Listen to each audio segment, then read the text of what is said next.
What up, though? This is AJ Williams, and I am the managing editor in the Michigan Chronicle, and I am here with the famous celebrity, restaurateur, chef, all that good stuff.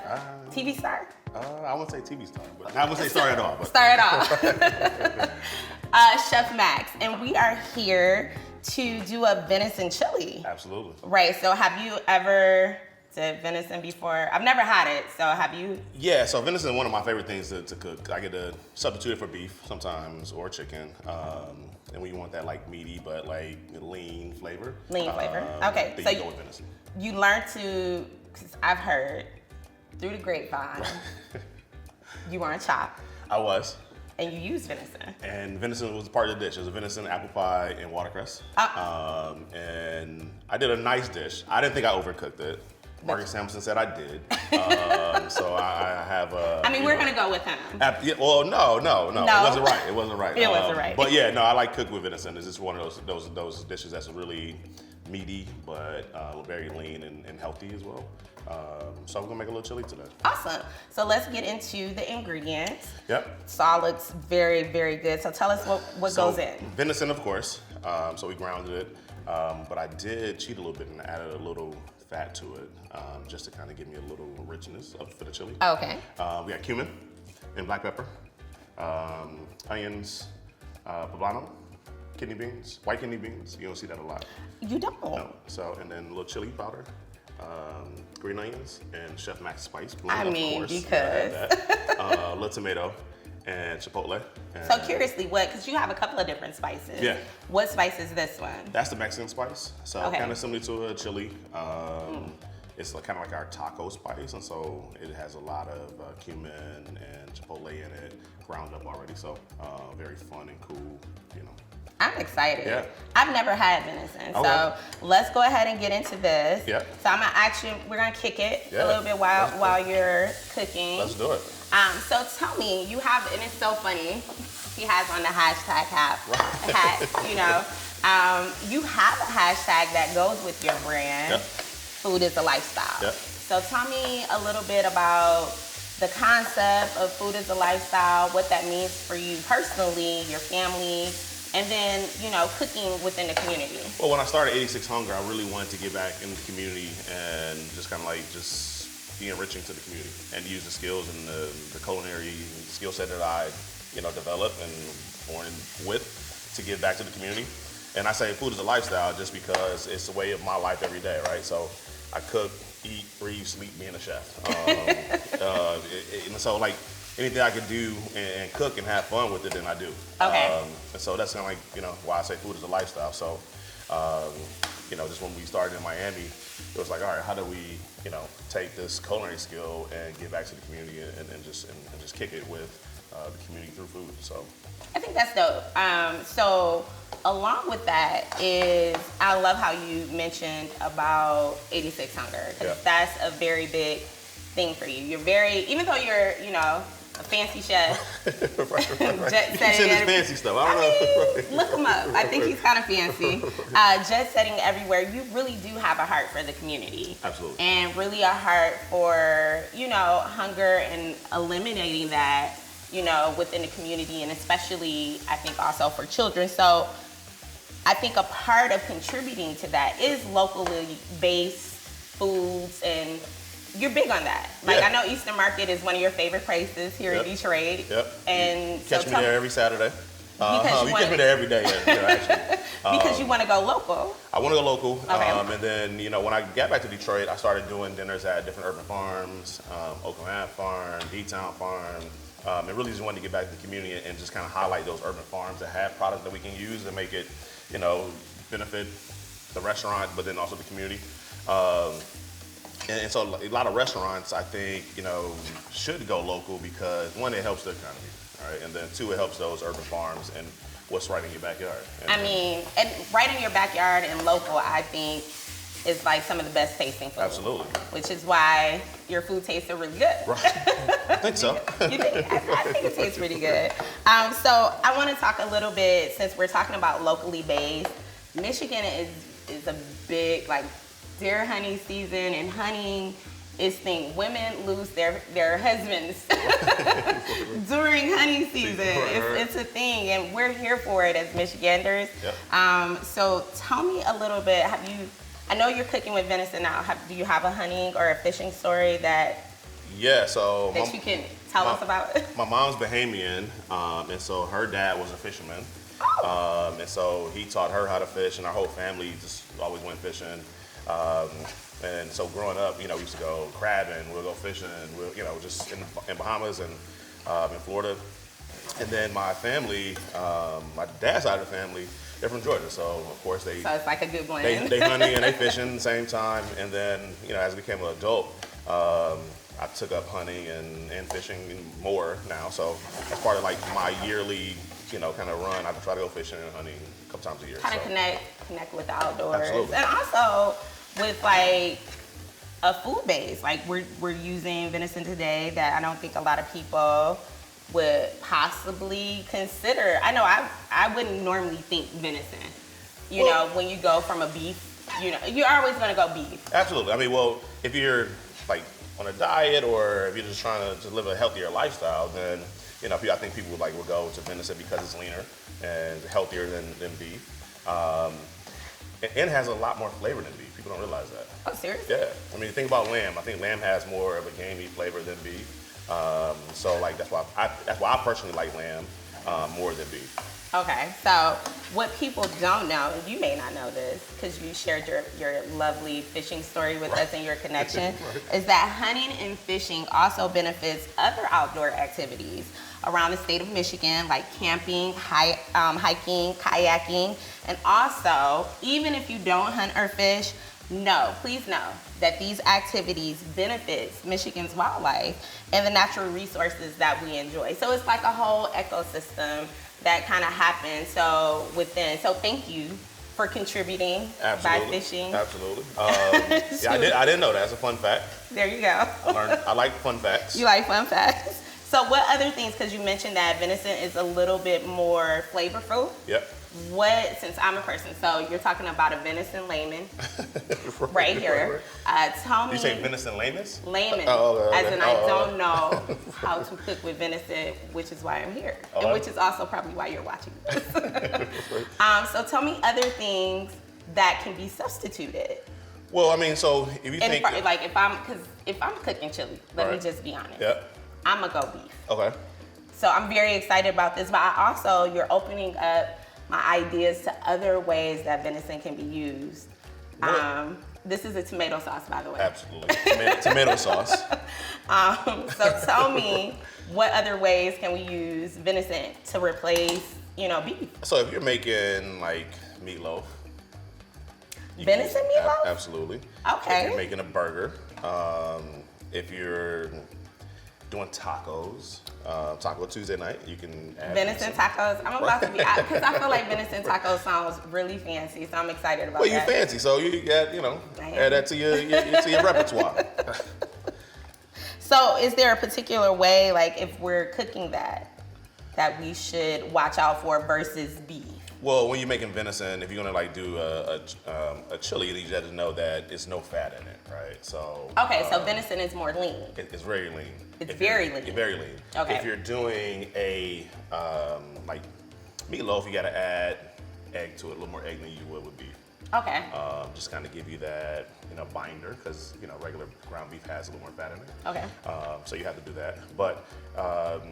It's very similar, so you can just kind of have fun with it and play with it and create anything you'll do with beef. So here's another fun fact, why you should probably consider using venison instead of beef is that from 1991 until September 2020, a total of over 800,000 pounds of ground venison has nourished over 3 million. Wow. 3 million hungry adults and children in Michigan communities. Wow. And that's also thanks to the Michigan Sportsmen Against Hunger program, which eliminating hunger is a very big connection for you. Absolutely. So when people may think, not traditionally of like, oh, we don't really want to hunt, this is really a good part of the economy contributing to eliminating hunger. Absolutely. And, also not, taxing so much on possibly cows and beef, and really using the meat that is out here in a beneficial way. When I was in New York, before I moved back, I was the director at the New York Food Bank Community Kitchen in New York and in Harlem. And we used to get venison from local farms that from New York. Oh, okay. And so I saw it going back into the community, but it was like, all right, what do we do with it? So I'm glad this kind of thing is happening so we know what to do with it now. Also, so outside of just eliminating hunger, like it's so many benefits that I am learning as well as with you that's connected to the Michigan Wildlife Council, that a recent study found that hunting and fishing boast Michigan economy 11.2 billion each year. Wow. Not million, billion each year. This also includes things like equipment purchases, hostel stays, and restaurant visits. Also, you don't really understand that this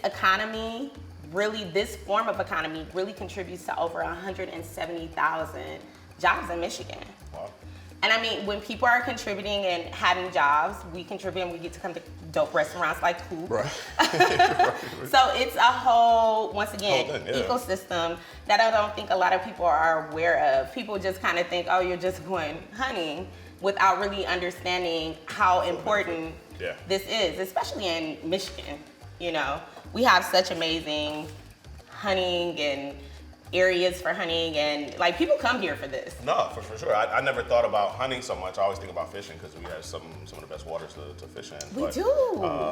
And a lot of great fish. And so, but hunting is definitely one of the things that I think we bring to the table. I love fishing. I do too.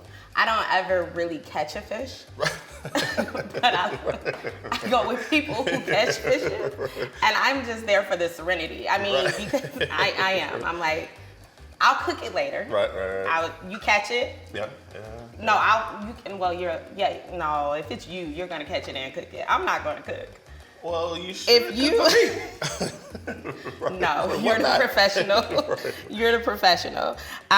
So one thing I do want to talk about, since we were talking about economy, tell me how like fishing and hunting, and especially because you came back to Michigan, partly for the resources that I think outside of being your hometown, resources. I mean.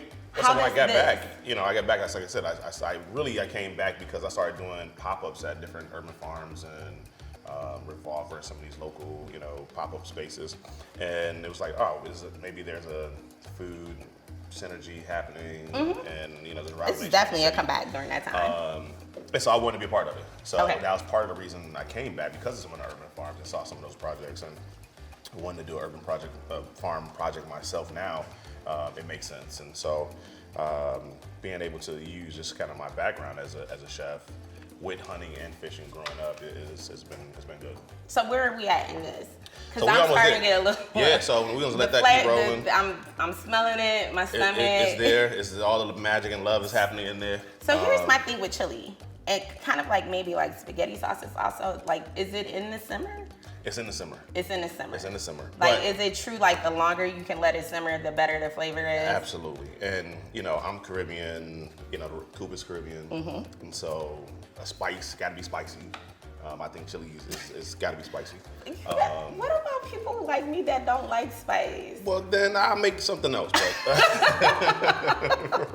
I feel like you're being like spice. But by the time we add the sour cream to it, the chives and it'll cool it down. It'll kind of cool it down. Okay. Absolutely. So what I also want to tell you is that what you may not know. Another fun fact. We're learning so much during this process. I love it. That every fishing and hunting license sold in Michigan goes towards the conservation of Michigan forests, their waters, and wildlife. So once again, I really do want to, and I'm not even saying it from we're just here talking, but I'm really proud of the fact that it's it's an ecosystem. Yeah. It's kind of like the animals give to us, we give to our community, and we also give to our economy. And that totaled over 65 million just in last year alone. Wow. So the part that I talked about with being able to go fishing and love the serenity of being on the waters, this ecosystem helps for me to enjoy that. And I don't think people really understand that. Yeah, I think that's pretty huge. Yeah, so I didn't realize that number was big like that. No, you didn't know it was that big. Yeah, like no. this pot is contributing to us being able to go and enjoy trees. And we're gonna give this pot away today. We're gonna pack it up and we're gonna give it away. We're gonna give it away because that is that would make what sense, you do. right? Because it would make sense. We have to pay it forward. It's a lifestyle. It's a lifestyle. Food is a lifestyle. So while we're getting ready to enjoy, I do want to tell everyone, if in fact you would like to, trying to get to my handy dandy information, you need to follow Michigan Wildlife Council. And if you want to find out more information about honey, how it contributes to the economy, how Chef Max's lovely recipe is going to be on here. So definitely follow him and follow the recipe. But also for more information and more amazing content like this, you want to go to hereformioutdoors.org. And then also you can follow them on facebook.com at MI Wildlife Council. And then of course on Instagram at MI Wildlife Council. And then on Twitter at MI Wildlife. So I'm kind of hungry. All right. You wanna do a little taste? I'm ready for it. I'm ready for a taste. Let's do it. I'm gonna let you go first. You know I'm a real critic though. Oh, go ahead. I mean, I'm not worried. You're not worried. I mean, this live. I don't know. You sure? You sure? Okay. What do you think? Give me a little taste too. See, because I love chili, so. This is really good. Part of me just want to mess with you and be like, it's not. But I'm this, sure. And here's the thing. Here's what I'm very, very excited about. Even though, no, I'm definitely I'm taking this bowl with me, so please don't eat too much of it. We're giving that away, but this bowl goes with me. What I love about it is, and this is very true, this comes from my heart, I am not a spice person. So for people who may be watching this and look at some of the ingredients, because when you said poblanos, I was like, no. But you really have brought out the flavor of balance. what spices should be. Should really like give it flavor, should really not burn your tongue. That's what I don't know about you spice people sometimes, like your tongue is burning. How is it good? But this really brings out a really good flavor. And it's balanced, right? It is really balanced. I love the white beans too. White beans are good. Nice. Why did you go with white beans? Just kind of for the look. That's the chefness in me. Because it does give some layer. Yeah. I'm not sure if people can see it, but it's really a beautiful perspective of. So when I make chili, normally I only use white beans. You don't ever use red beans? Not much. I'm gonna get another one of these. Just because it's easy and there's a lot of flavor, a lot of different colors, and if you see, like, it's very colorful in there. Mm-hmm. So I'm always going for that. I mean, everybody eat with their eyes, and so I'm always. That's like, very true. This is very appealing, and I can't taste. So if people are wondering whether or not there's a perspective of this, does this really like taste like beef? No, I can't tell any difference. And it's really good. Sometimes I think it may be to your point with venison over beef. I know typically sometimes I use ground turkey. Yep. Because with beef, no shade to beef, but with beef, it can be a little too fatty. So you get a lot of grease content in your chili. I think if you look at this right now, it's really nice. I don't have to take nothing off the top. You don't have to take anything off the top. Let it go. That would be a winner for me right there. Yep. So you still have the flavor, you have the texture, Absolutely. without all of the extra greasy things. Now, before we go, I have one more last very dope fact. Yep. Filled with facts today. All hunters and anglers can donate $1 to the Michigan Sportsmen Against Hunger program when they apply for their license. And the fees generated are used to implement a program to distribute wild game to people in need. And this is very big for you because a lot of the venison that they have that, a lot of people sometimes hunt for sport, but that meat can be contributed to different wild food banks. Yep. So if people who are in need of food where, resources like beef may be taxed, or people are using honey from a sporting perspective that the game that they obtain can still go to benefit the community. And that's huge. It's huge. A dollar every time. That's pretty, $1 pretty dope. every time. I mean, I think if anything, we've learned two things that, thankfully, by the education of the Michigan Wildlife Council, is that the ecosystem of honey, especially in Michigan, is much more than what we thought. It has a wider reach to the community than I ever thought. I didn't think like it provided that many jobs as well. You got to think of, like Eastern Market, for example, all the butcher shops, all of the farms, the bait and tackle places. Right. You know, I didn't think. You didn't think of it that way. So even if you're not a hunter, you please know that you are impacted by this ecosystem, and that I think is really a dope thing to support, especially from a community base and how it impacts us. And to give you peace of mind, just get out there. I mean, it does. You get to see Michigan. You just get a peace of mind to go out and kind of just get your zen together. And I don't think sometimes we appreciate that as Michiganders. So as a reminder, please get out and enjoy the wildlife. People come from out of town and remind me, oh my God, Michigan is so beautiful, and you guys have this riverfront and all of these forests, and you get to have, and I think sometimes being in your own hometown, you forget that. About that. Yeah. So definitely get out. The fall season is among us. It's beautiful, and definitely find out more information if you're interested in hunting or just how it impacts your community through the Michigan Wildlife Council. So thank you. We're about to eat. Right. I hope you guys enjoyed this segment. Any last words, Chef Max? I'm good. Follow us on Instagram, Facebook, Twitter, all that good stuff. All right. Thank you as always. That's what we do. Food is a lifestyle, and we hope you enjoy it.